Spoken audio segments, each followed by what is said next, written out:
ಈ ಇದು ಉದ್ಯೋಗ ಖಾತ್ರಿ ಯೋಜನೆಯಿಂದ ಗ್ರಾಮೀಣ ಪ್ರದೇಶದಲ್ಲಿ ಯಾವ ರೀತಿಯ ಅಭಿವೃದ್ಧಿಯಾಗಿದೆ, ರೈತಾಪಿ ಬಂಧುಗಳ ಮನೆಯಲ್ಲಿ ಯಾವ ಬೆಳಕನ್ನದು ಕೊಟ್ಟಿದೆ ಎಂಬುದನ್ನ ನಮ್ಮ ಗ್ರಾಮೀಣ ಜನರಿಗೆ ಗೊತ್ತು. ಅದರಿಂದಾಗಿ ಕೋವಿಡ್ ಬಂದಾಗ ಕೂಡ ಎಲ್ರಿಗೂ ಕೆಲಸ ದೊರೆಯುವಂತಾಯಿತು. ಇವತ್ತು ಏನಾಗಿದೆ, ಅಂತಹ ಒಂದು ಸ್ಕೀಮ್ ಅನ್ನ, ಅಂತಹ ಒಂದು ಯೋಜನೆಯನ್ನ, ಅದರ ಹೆಸರನ್ನ ತೆಗೆದು ಮಾತ್ರ ಅಲ್ಲ, ಕೊಡುತ್ತಿದ್ದ ಅನುದಾನವನ್ನು ಕೂಡ ಇವತ್ತು ಕಡಿಮೆ ಮಾಡಿದ್ದಾರೆ. ಅತಿ ಹೆಚ್ಚು ಕೇಂದ್ರ ಸರ್ಕಾರಕ್ಕೆ ಇವತ್ತು ಟ್ಯಾಕ್ಸ್ ಕೊಡುವುದಿದ್ದರೆ ಅದು ಕರ್ನಾಟಕ ರಾಜ್ಯದ ಸಿದ್ದರಾಮಯ್ಯ ನೇತೃತ್ವದ ಸನ್ಮಾನ್ಯ ನಮ್ಮ ಶಾಸಕರಾದ ಯುಟಿ ಖಾದರ್ ಸ್ಪೀಕರ್ ಆಗಿರುವಂತಹ ಕರ್ನಾಟಕದ ಸರ್ಕಾರ. ಆದರೆ ಇವತ್ತು ನಮಗೆ ಕೊಡಬೇಕಾದ ಆ ಅನುದಾನವನ್ನು ಇವತ್ತು ಕಡಿತ ಮಾಡಲಾಗಿದೆ, ಇವತ್ತು ತಡೆ ಹಿಡಿಯಲಾಗಿದೆ. ಇದು ಈ ದೇಶದ ಪ್ರಧಾನಿಯಾದ ನರೇಂದ್ರ ಮೋದಿ ಮತ್ತು ಅವರ ಸಂಪುಟದ ಮಲತಾಯಿ ಧೋರಣೆ ಅಂತ ಹೇಳಲಿಕ್ಕೆ ಇಷ್ಟಪಡುತ್ತಿದ್ದೇನೆ. ಈ ಸರ್ಕಾರ ಯಾವಾಗ ನರೇಂದ್ರ ಮೋದಿ ದೇಶದ ಪ್ರಧಾನಿಯಾದರು ಅವತ್ತು ಸನ್ಮಾನ್ಯ ಮೊದಲ ಪ್ರಧಾನಿ ಜವಾಹರ್ಲಾಲ್ ನೆಹರು ವ್ಯಕ್ತಿತ್ವವನ್ನ ವಿಕಲ್ಪ ಮಾಡ್ತಾ ಹೋದ್ರು. ನೆಹರೂರ ಬಗ್ಗೆ ಇಲ್ಲ ಸಲ್ಲದ ಆರೋಪಗಳನ್ನು ಇಟ್ಟು ಈಗ ರಾಷ್ಟ್ರಪಿತನ ಮೇಲೂ ಅಪಹಾರ ನಡೆಯಲಿಕ್ಕೆ ಆರಂಭವಾಗಿದೆ. ನಮ್ಮ ಮಹಿಳಾ ಸಾಧು ಅಲ್ಲ, ನಮ್ಮ ಮಹಿಳಾ ಖಂಡಿತವಾಗಿಯೂ ಇವತ್ತು ದೇಶದಾದ್ಯಂತ ಇವತ್ತು ಜನ ಎದ್ದಿದ್ದಾರೆ. ಕರ್ನಾಟಕದಲ್ಲಂತೂ ಬೀದಿ ಬೀದಿಯಲ್ಲಿ ಜನ ಇದರ ವಿರುದ್ಧ ಎದ್ದಿದ್ದಾರೆ. ರಾಷ್ಟ್ರಪಿತನೆಂದರೆ ಯಾರು?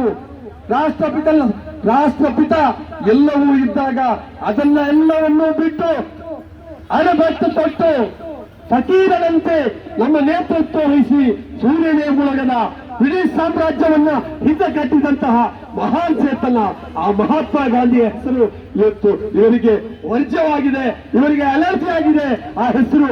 ಅದಕ್ಕಾಗಿ ಇವತ್ತು ಕಾಂಜಿ ಪಿಂಜಿಗಳು ಏನ್ ಮಾಡ್ತಾ ಇದ್ದಾರೆ ಅಂತ ಅದನ್ನು ಆಜಿ ಬೀಜಿ ಅಂತ ಮಾಡ್ತಾ ಇದ್ದಾರೆ. ಬಂಧುಗಳೇ, ಮಹಾತ್ಮ ಗಾಂಧಿಯ ಮೇಲಿನ ಈ ಪ್ರಹಾರ ಎಲ್ಲಿಗೆ ಮುಟ್ಟಿದಂತ ಹೇಳಿದೆ.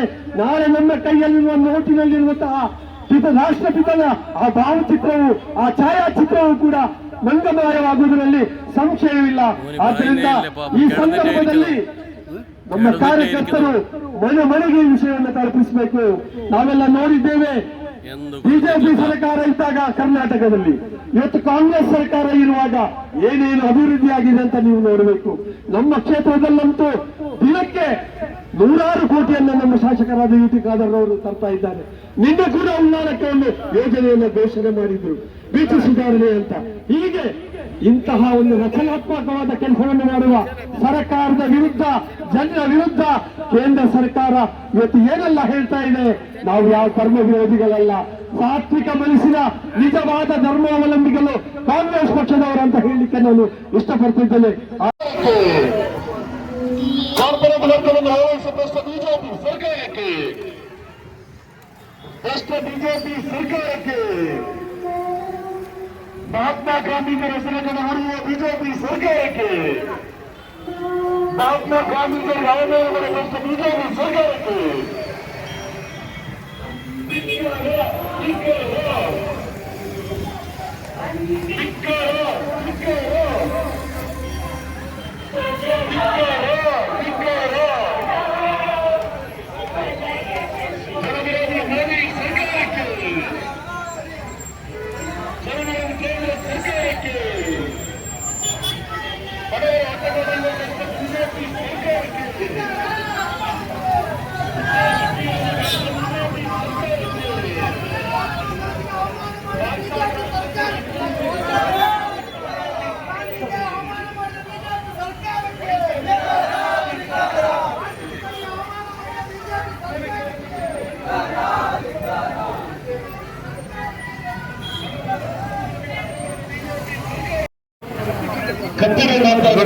ಸರ್, ನಾನು ತೋರಿಸ್ತಾ ಇರೋ ದೃಶ್ಯ ತಾವು ನೋಡ್ತಾ ಇದ್ದೀರಿ. ಮಂಗಳೂರು ವಿಧಾನಸಭಾ ಕ್ಷೇತ್ರದಿಂದ ಪುತ್ತಾರು ಪದವಿನಿಂದ ಈಗಾಗಲೇ ಉಳ್ಳಾಲ ಬ್ಲಾಕ್ ಕಾಂಗ್ರೆಸ್ ಸಮಿತಿ ಹಾಗೂ ಮುಡಿಪು ಬ್ಲಾಕ್ ಕಾಂಗ್ರೆಸ್ ಸಮಿತಿ ಜಂಟಿ ಆಶ್ರಯದಲ್ಲಿ ಮಹಾತ್ಮ ಗಾಂಧೀಜಿ ರಾಷ್ಟ್ರೀಯ ಗ್ರಾಮೀಣ ಉದ್ಯೋಗ ಖಾತ್ರಿ ಯೋಜನೆಯ ಬಚಾವೋ ಆಂದೋಲನ MGNRGA ಉಳಿಸಿ ಗ್ರಾಮೀಣ ಕಾರ್ಮಿಕರ ಬಿರುಕು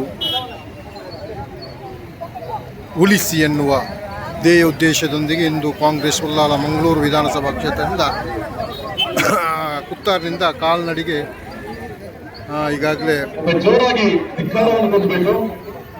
ನಡೆ ಧಿಕ್ಕಾರ ಧಿಕ್ಕಾರ ಕಾಲ್ನಡಿಗೆ ನಡೆ ಧಿಕ್ಕಾರ ಕುತ್ತಾರಪದನಿಂದ ದೇರ್ಲಕಟ್ಟೆಯವರೆಗೆ ಸಾರಿ ಕುತ್ತಾರನಿಂದ ತೊಕ್ಕೋಟು ಜಂಕ್ಷನ್ ಬಿಜೆಪಿ ಸರ್ಕಾರಕ್ಕೆ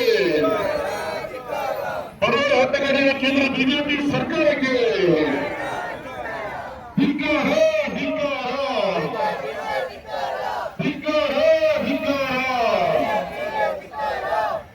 ಆತ್ಮೀಯ ಬಂಧುಗಳೇ, ಮಂಗಳೂರು ವಿಧಾನಸಭಾ ಕ್ಷೇತ್ರ ವ್ಯಾಪ್ತಿಯ ಉಳ್ಳಾಲ ಹಾಗೂ ಮಣಿಪುರ ಬ್ಲಾಕ್ ಕಾಂಗ್ರೆಸ್ ಸಮಿತಿಗಳ ಜಂಟಿ ನೇತೃತ್ವದಲ್ಲಿ ಕಾಂಗ್ರೆಸ್ ಸಮಿತಿ ಹಾಗೂ ಮಣಿಪುರ ಬ್ಲಾಕ್ ಕಾಂಗ್ರೆಸ್ ಸಮಿತಿಗಳ ಜಂಟಿ ಆಶ್ರಯದಲ್ಲಿ ಮಹಾತ್ಮ ಗಾಂಧೀಜಿ ರಾಷ್ಟ್ರೀಯ ಗ್ರಾಮೀಣ ಉದ್ಯೋಗ ಖಾತ್ರಿ ಯೋಜನೆಯ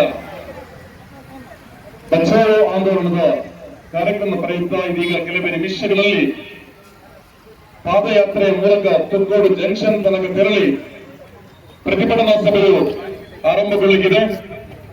ಎಲ್ಲ ಆಸುಪಾಸಿನಲ್ಲಿರುವಂತಹ ನಾಗರಿಕ ಬಂಧುಗಳಿಗೆ ಉಳ್ಳಾಲ ಬ್ಲಾಕ್ ಕಾಂಗ್ರೆಸ್ ಸಮಿತಿ ಹಾಗೂ ಮಣಿಪುರ ಬ್ಲಾಕ್ ಕಾಂಗ್ರೆಸ್ ಸಮಿತಿಗಳ ಅಧ್ಯಕ್ಷರಾದ ರಮೇಶ್ ಶೆಟ್ಟಿ ಬೋಳಿಯಾರ್ ಹಾಗೂ ಪ್ರಶಾಂತ್ ಕಾಜವ ಹಾಗೂ ಎಲ್ಲ ಪದಾಧಿಕಾರಿಗಳ ಪರವಾಗಿ ಆತ್ಮೀಯ ಸ್ವಾಗತವನ್ನು ಕೋರ್ತಾ ಇದ್ದೇವೆ. ಇದು ಭಾರತೀಯ ರಾಷ್ಟ್ರೀಯ ಕಾಂಗ್ರೆಸ್ ಸಮಿತಿಯ ಪರವಾಗಿ ಕೇಂದ್ರದ ಸರ್ವಾಧಿಕಾರಿ ಧೋರಣೆಯ ಮೂಲಕ ಮಹಾತ್ಮ ಗಾಂಧೀಜಿ ನರೇಗಾ ಉದ್ಯೋಗ ಖಾತ್ರಿ ಯೋಜನೆಗೆ ಚ್ಯುತಿ ತರುವ ನಿಟ್ಟಿನಲ್ಲಿ ಆ ಯೋಜನೆಗೆ ಕತ್ತರಿ ಹಾಕುವ ರೂಪದಲ್ಲಿ ಇವತ್ತು ಬಡವರ ಹೊಟ್ಟೆಗೆ ಹೊಡೆಯುತ್ತಿರುವ ಸರ್ವಾಧಿಕಾರಿ ಧೋರಣೆಯ ಭಾರತೀಯ ಜನತಾ ಪಕ್ಷದ ಕೇಂದ್ರ ಸರ್ಕಾರದ ವಿರುದ್ಧ ಇದೀಗ ಬೃಹತ್ ಪ್ರತಿಭಟನಾ ಸಭೆಯು ಉಳ್ಳಾಲ ಬ್ಲಾಕ್ ಕಾಂಗ್ರೆಸ್ ಸಮಿತಿ ಹಾಗೂ ಮಣಿಪುರ ಬ್ಲಾಕ್ ಕಾಂಗ್ರೆಸ್ ಸಮಿತಿಗಳ ಪರವಾಗಿ ಇದೀಗ ಕೆಲವೇ ನಿಮಿಷಗಳ ಪಾದಯಾತ್ರೆಯ ಮೂಲಕ ತೊಕ್ಕೋಡು ಜಂಕ್ಷನ್ಗೆ ತೆರಳುವಂತಹ ಪಾದಯಾತ್ರೆ ಆಗಮಿಸಿದ ಎಲ್ಲ ಕಾಂಗ್ರೆಸ್ ಪಕ್ಷದ ನಾಯಕರುಗಳಿಗೆ, ಮಹಿಳಾ ಕಾಂಗ್ರೆಸ್, ಯುವ ಕಾಂಗ್ರೆಸ್, ಪರಿಶಿಷ್ಟ ಜಾತಿ, ಪರಿಶಿಷ್ಟ ಕನ್ನಡ, ಅದೇ ರೀತಿ ಹಿಂದುಳಿದ ವರ್ಗದ ಘಟಕ ಎಲ್ಲ ಘಟಕಗಳ ಪದಾಧಿಕಾರಿಗಳಿಗೆ, ಪ್ರಮುಖರಿಗೆ, ಕಾರ್ಯಕರ್ತರಿಗೆ ನಾವು ಆತ್ಮೀಯವಾದ ಸ್ವಾಗತವನ್ನು ಬಯಸ್ತಾ ಇದ್ದೇವೆ. ಕೆಲವೇ ನಿಮಿಷಗಳಲ್ಲಿ ನಮ್ಮ ಈ ಪಾದಯಾತ್ರೆಯನ್ನ ಆರಂಭಿಸಲು ಮುಂದಾಗ್ತಾ ಇದ್ದೇವೆ ಬಂಧುಗಳೇ.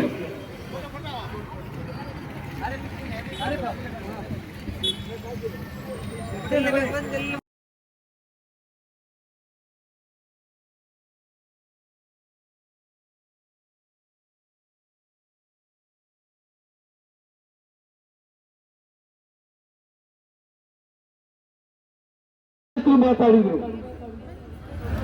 ಖಂಡಿತವಾಗಿಯೂ ಇದು ಉದ್ಯೋಗ ಖಾತ್ರಿ ಯೋಜನೆಯಿಂದ ಗ್ರಾಮೀಣ ಪ್ರದೇಶದಲ್ಲಿ ಯಾವ ರೀತಿಯ ಅಭಿವೃದ್ಧಿಯಾಗಿದೆ, ರೈತಾಪಿ ಬಂಧುಗಳ ಮನೆಯಲ್ಲಿ ಯಾವ ಬೆಳಕನ್ನು ಕೊಟ್ಟಿರುವುದನ್ನ ನಮ್ಮ ಗ್ರಾಮೀಣ ಜನರಿಗೆ ಗೊತ್ತು. ಅದರಿಂದಾಗಿ ಕೋವಿಡ್ ಬಂದಾಗ ಕೂಡ ಎಲ್ರಿಗೂ ಕೆಲಸ ದೊರೆಯುವಂತಾಯಿತು.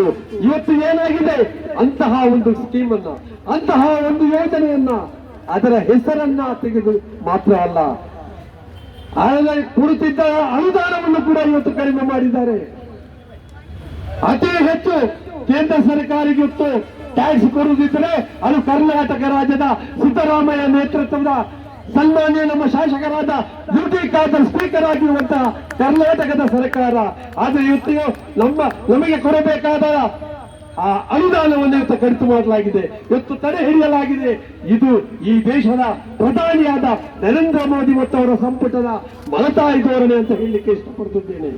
ಈ ಸರ್ಕಾರ ಯಾವಾಗ ನರೇಂದ್ರ ಮೋದಿ ದೇಶದ ಪ್ರಧಾನಿಯಾದರು ಅವತ್ತು ಸನ್ಮಾನ್ಯ ಮೊದಲ ಪ್ರಧಾನಿ ಜವಾಹರ್ಲಾಲ್ ನೆಹರು ವ್ಯಕ್ತಿತ್ವವನ್ನ ವಿಕಲ್ಪ ಮಾಡ್ತಾ ಹೋದ್ರು. ನೆಹರೂನ ಬಗ್ಗೆ ಇಲ್ಲ ಸಲ್ಲದ ಆರೋಪಗಳನ್ನು ಇಟ್ಟು ಈಗ ರಾಷ್ಟ್ರಪಿತನ ಮೇಲೂ ಅಪಹಾರ ನಡೆಯಲಿಕ್ಕೆ ಆರಂಭವಾಗಿದೆ. ನಮ್ಮ ಮಹಿಳಾ ಸಾಧು ಅಲ್ಲ, ನಮ್ಮ ಮಹಿಳಾ ಖಂಡಿತವಾಗಿಯೂ ಇವತ್ತು ದೇಶದಾದ್ಯಂತ ಇವತ್ತು ಜನ ಎದ್ದಿದ್ದಾರೆ. ಕರ್ನಾಟಕದಲ್ಲಂತೂ ಬೀದಿ ಬೀದಿಯಲ್ಲಿ ಜನ ಇದರ ವಿರುದ್ಧ ಎದ್ದಿದ್ದಾರೆ. ರಾಷ್ಟ್ರಪಿತನೆಂದರೆ ಯಾರು? ರಾಷ್ಟ್ರಪಿತ ಎಲ್ಲವೂ ಇದ್ದಾಗ ಅದನ್ನೆಲ್ಲವನ್ನೂ ಬಿಟ್ಟು ಅಣಬಟ್ಟು ತೊಟ್ಟು ಫಕೀರನಂತೆ ನಮ್ಮ ನೇತೃತ್ವ ವಹಿಸಿ ಸೂರ್ಯನೇ ಮುಳುಗದ ಬ್ರಿಟಿಷ್ ಸಾಮ್ರಾಜ್ಯವನ್ನ ಹಿಂದೆ ಕಟ್ಟಿದಂತಹ ಮಹಾನ್ ಚೇತನ ಆ ಮಹಾತ್ಮ ಗಾಂಧಿಯ ಹೆಸರು ಇವತ್ತು ಇವರಿಗೆ ವರ್ಜ್ಯವಾಗಿದೆ, ಇವರಿಗೆ ಅಲರ್ಜಿ ಆಗಿದೆ ಆ ಹೆಸರು. ಅದಕ್ಕಾಗಿ ಇವತ್ತು ಕಾಂಜಿ ಪಿಂಜಿಗಳು ಏನ್ ಮಾಡ್ತಾ ಇದ್ದಾರೆ ಅಂತ ಅದನ್ನು ಆಜಿ ಬೀಜಿ ಅಂತ ಮಾಡ್ತಾ ಇದ್ದಾರೆ. ಬಂಧುಗಳೇ, ಮಹಾತ್ಮ ಗಾಂಧಿಯ ಮೇಲಿನ ಈ ಪ್ರಹಾರ ಎಲ್ಲಿಗೆ ಮುಟ್ಟಿದಂತ ಹೇಳಿದೆ. ನಾಳೆ ನಮ್ಮ ಕೈಯಲ್ಲಿರುವ ನೋಟಿನಲ್ಲಿರುವಂತಹ ರಾಷ್ಟ್ರಪಿತನ ಆ ಭಾವಚಿತ್ರವು, ಆ ಛಾಯಾಚಿತ್ರವು ಕೂಡ ಮಂಗಮಾಯವಾಗುವುದರಲ್ಲಿ ಸಂಶಯವಿಲ್ಲ. ಆದ್ದರಿಂದ ಈ ಸಂದರ್ಭದಲ್ಲಿ ನಮ್ಮ ಕಾರ್ಯಕರ್ತರು ಮನೆ ಮನೆಗೆ ಈ ವಿಷಯವನ್ನು ತಲುಪಿಸಬೇಕು. ನಾವೆಲ್ಲ ನೋಡಿದ್ದೇವೆ, ಬಿಜೆಪಿ ಸರ್ಕಾರ ಇದ್ದಾಗ ಕರ್ನಾಟಕದಲ್ಲಿ, ಇವತ್ತು ಕಾಂಗ್ರೆಸ್ ಸರ್ಕಾರ ಇರುವಾಗ ಏನೇನು ಅಭಿವೃದ್ಧಿ ಆಗಿದೆ ಅಂತ ನೀವು ನೋಡಬೇಕು. ನಮ್ಮ ಕ್ಷೇತ್ರದಲ್ಲಂತೂ ದಿನಕ್ಕೆ 100 ಕೋಟಿಯನ್ನು ನಮ್ಮ ಶಾಸಕರಾದ ಯುಟಿ ಖಾದರ್ ಅವರು ತರ್ತಾ ಇದ್ದಾರೆ. ನಿನ್ನೆ ಕೂಡ ಉನ್ನಾಳಕ್ಕೆ ಒಂದು ಯೋಜನೆಯನ್ನು ಘೋಷಣೆ ಮಾಡಿದ್ರು, ಬೀಚ್ ಸುಧಾರಣೆ ಅಂತ. ಹೀಗೆ ಇಂತಹ ಒಂದು ರಚನಾತ್ಮಕವಾದ ಕೆಲಸವನ್ನು ಮಾಡುವ ಸರ್ಕಾರದ ವಿರುದ್ಧ, ಜನರ ವಿರುದ್ಧ ಕೇಂದ್ರ ಸರ್ಕಾರ ಇವತ್ತು ಏನೆಲ್ಲ ಹೇಳ್ತಾ ಇದೆ. ನಾವು ಯಾವ ಧರ್ಮ ವಿರೋಧಿಗಳಲ್ಲ, ಸಾತ್ವಿಕ ಮನಸ್ಸಿನ ನಿಜವಾದ ಧರ್ಮಾವಲಂಬಿಗಳು ಕಾಂಗ್ರೆಸ್ ಪಕ್ಷದವರು ಅಂತ ಹೇಳಲಿಕ್ಕೆ ನಾನು ಇಷ್ಟಪಡ್ತಿದ್ದೇನೆ.